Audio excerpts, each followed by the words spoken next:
I would breathe against the window and watch the thin white cloud my breath made on the glass. And I would take a finger and I would write an X in the mist. And then I would move ever so slightly left or right. And I would exhale again and make another small cloud, and again I would write an X. I did this until I had covered the entire window with the white, anxious smoke of my lungs. And then I would go to the next window and start over, making X's, row after row, small, exact X's engraved in the temporary surface my breath made on the cold window panes. I wouldn't even look outside. I never took my eyes off the X. And then the next virgin spot on which there wasn't an X. Even if I wanted to look, it would have been pointless too. The other side of the window was inches thick with dirt and car exhaust and pigeon shit.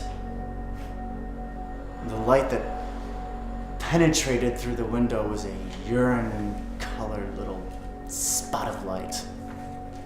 This little piss of light fighting the cold, compacted air and finally leaking into the room, yellow and anxious, like a diabetic's piss. There were 9 windows in the room, and 9 is the number of redemption.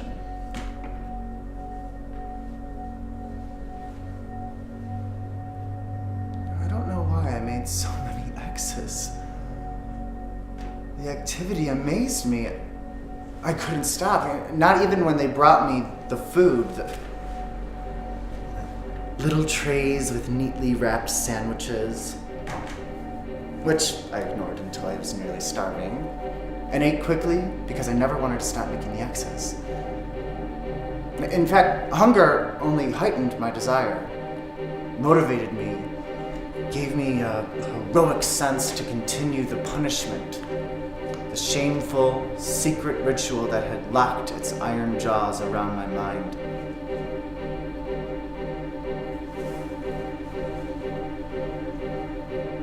I began to despise myself for my weakness.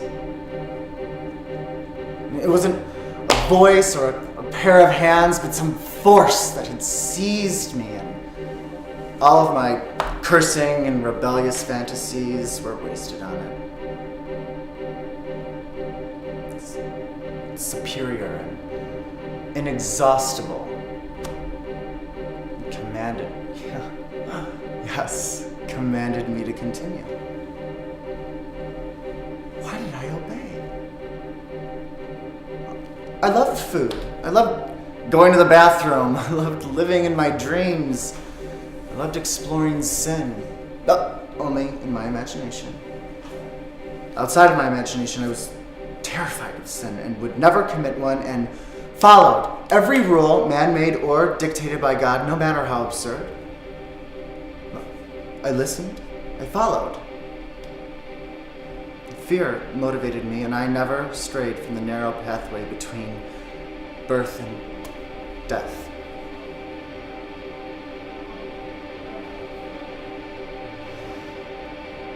I let pleasures elude me. I let people walk away from me. I was free of my fantasies of them, free, innocent of my deeply buried desires and dreams. Twisting, fantastic, highly plotted, improbable, living dreams in which I satisfied every need and never paid for it. Never lost a lover, never felt guilt, never apologized.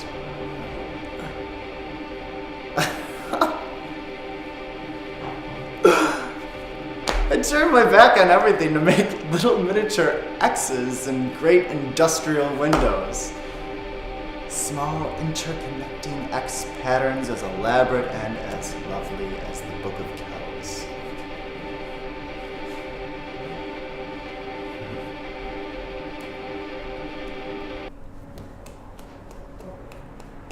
What was I trying to make? What code was I trying to break?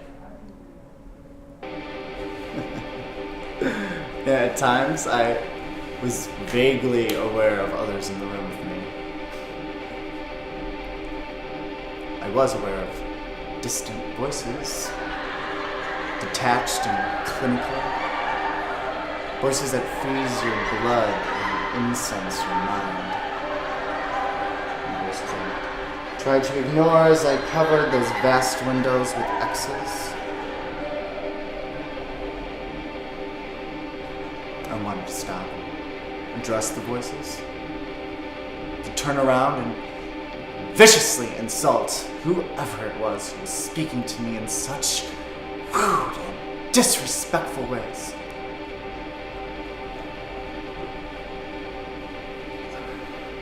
But I found I couldn't turn around. I couldn't stop making X's.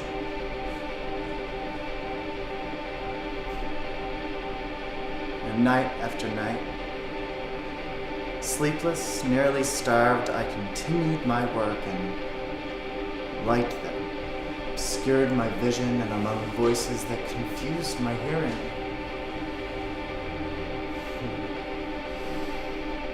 I imagined my fist breaking through the window.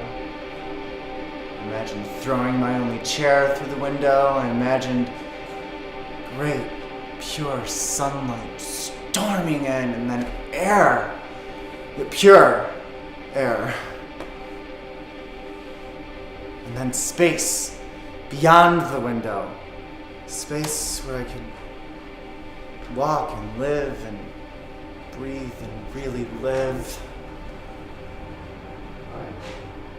I imagined eating food again and having lovely bowel movements and, getting an apartment and a car and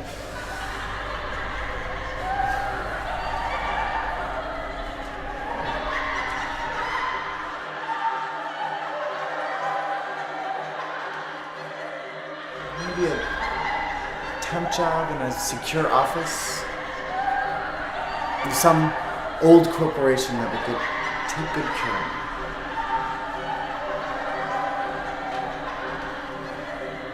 I would like that. I would develop as a human being in that scenario. I would acquire a small selection of elite books, the great thoughts of mankind, buy CDs and listen to the latest tunes. I would flourish within the context of new friendships. People would visit me with news of distant places. And all would find my story of my room in the X's appalling and fascinating. I would develop a reputation as an appalling and fascinating individual. No one in the corporation would suspect the depth of the quiet and loyal little functionary in the next cubicle. Storage of so many secrets would only enhance my mental powers.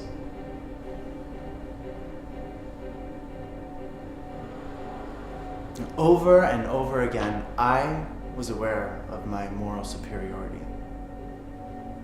Over and over again, over and over again, over and over again, as I made my X's, as I made my small X's, I realized how stupid these fantasies were.